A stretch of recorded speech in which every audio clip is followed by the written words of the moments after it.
Julius Malema is a firebrand politician known for his outspokenness, fierce rhetoric, and polarizing views.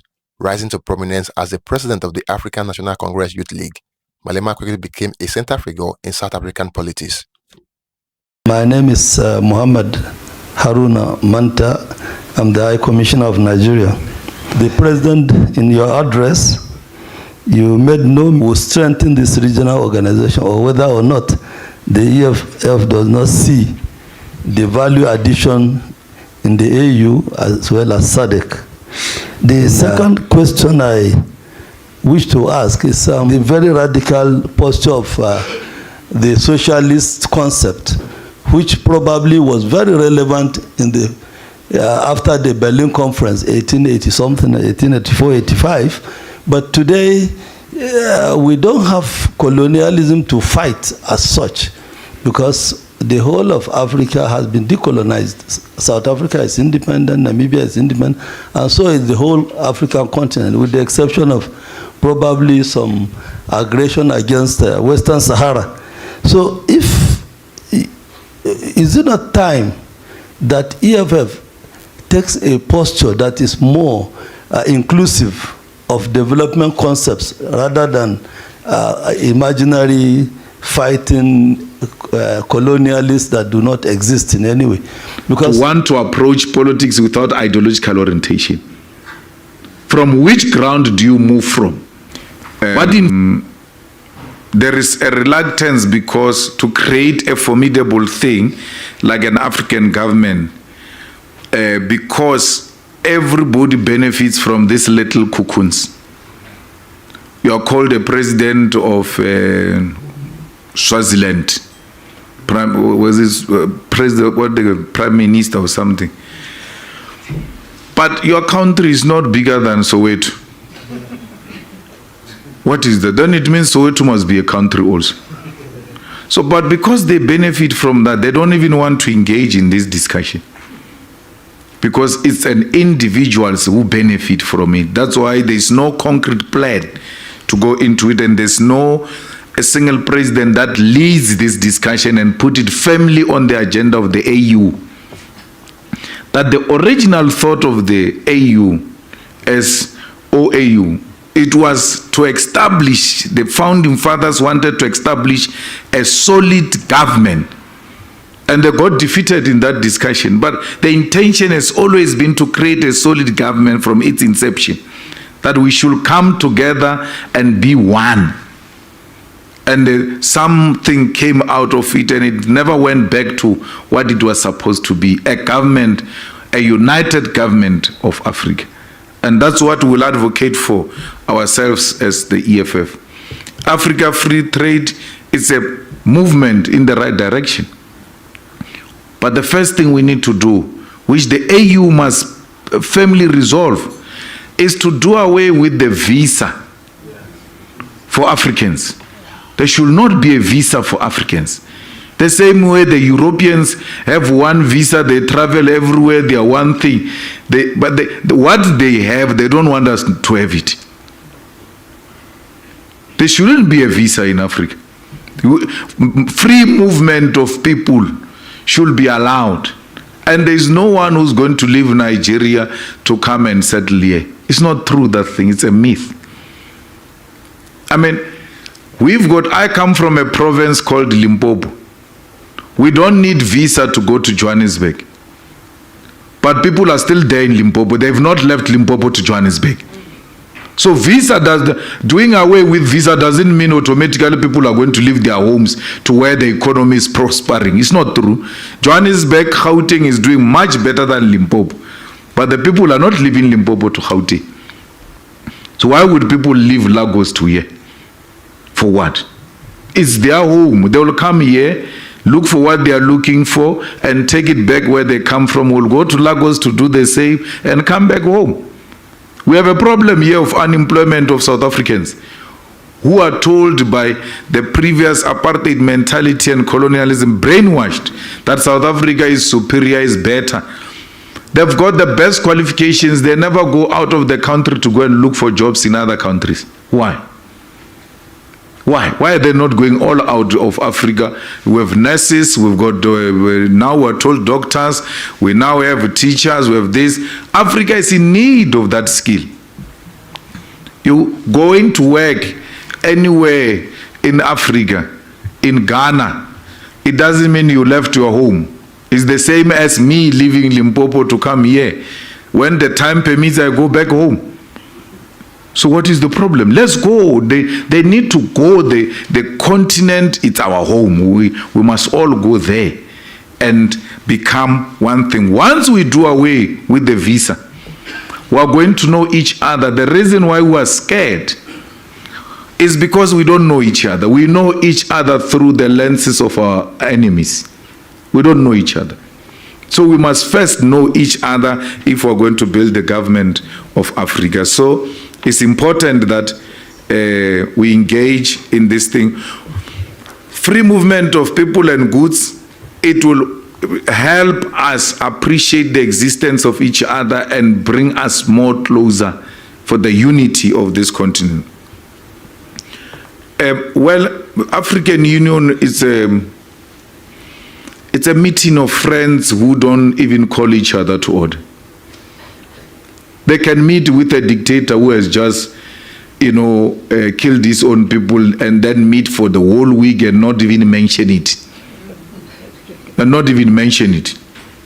So we can't allow the African Union to continue to work the way it is working. We're talking here about SADC. We have a problem here in Zimbabwe. These members of SADC don't call the government of Zimbabwe to order because it's a group of brothers. That government is violating people there. It has just passed a law of gatherings and speeches and all of that. If they don't like you, you're having a political rally, they just send soldiers, they shoot at you and all of. No one in SADC has raised his voice to say, but what is this? So we cannot have these regional bodies and the continental body, including Pan-African Parliament, by the way, which are not biting on countries that are engaged in wrong activities. What is wrong with President Ramaphosa calling President Mnangagwa to order? It will be coming from a good place. They are all brothers, they are all Africans, they all speak, we assume, for the interest of Africans.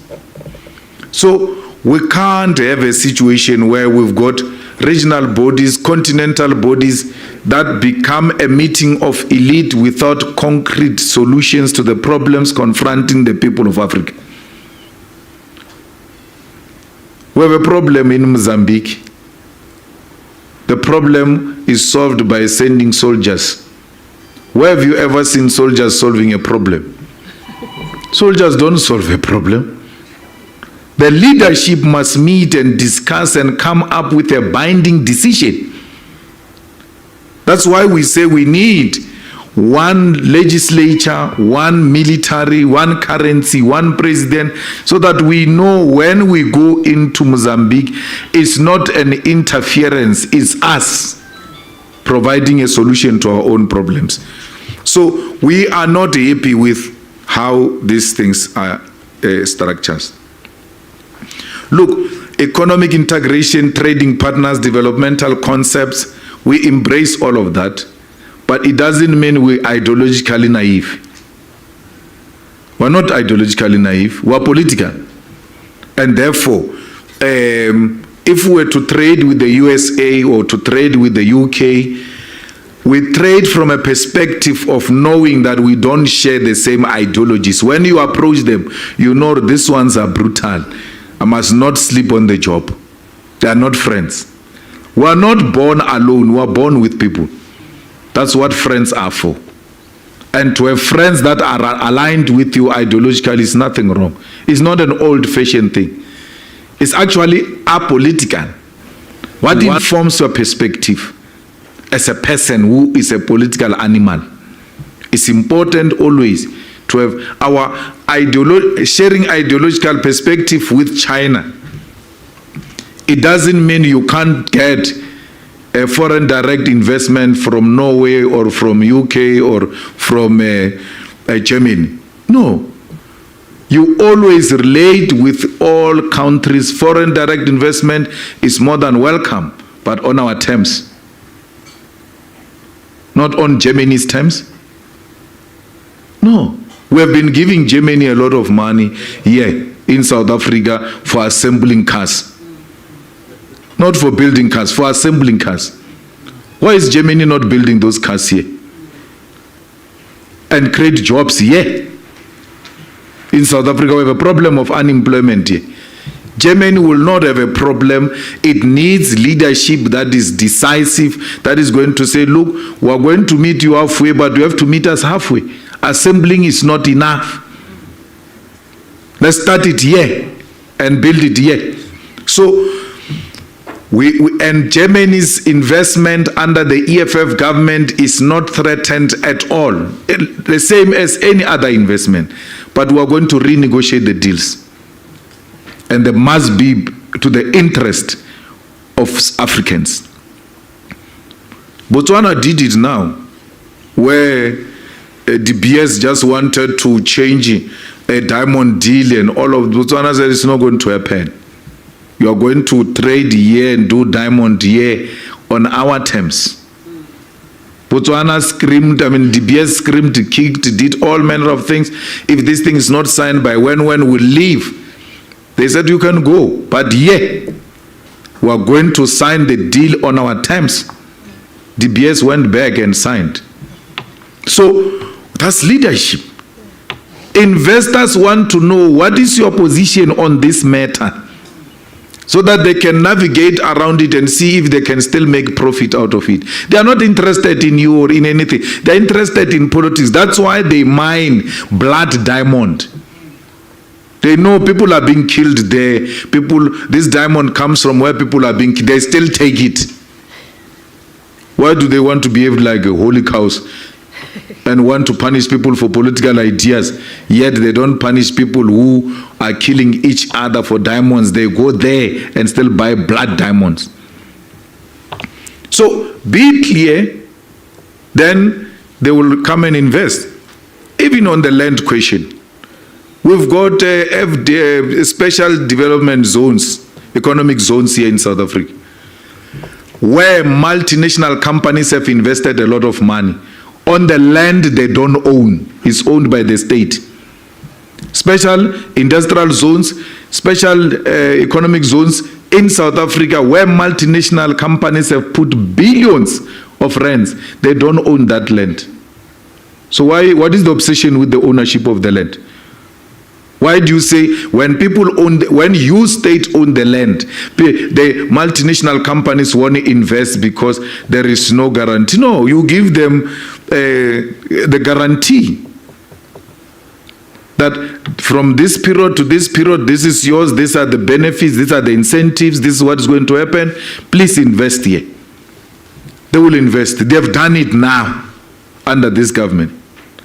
Why do you say when people don't own the land, there won't be investment? There is a huge development that happened right in front of us. You said, one of you said, was here for 9 years. I think he's a dean of diplomatic corps.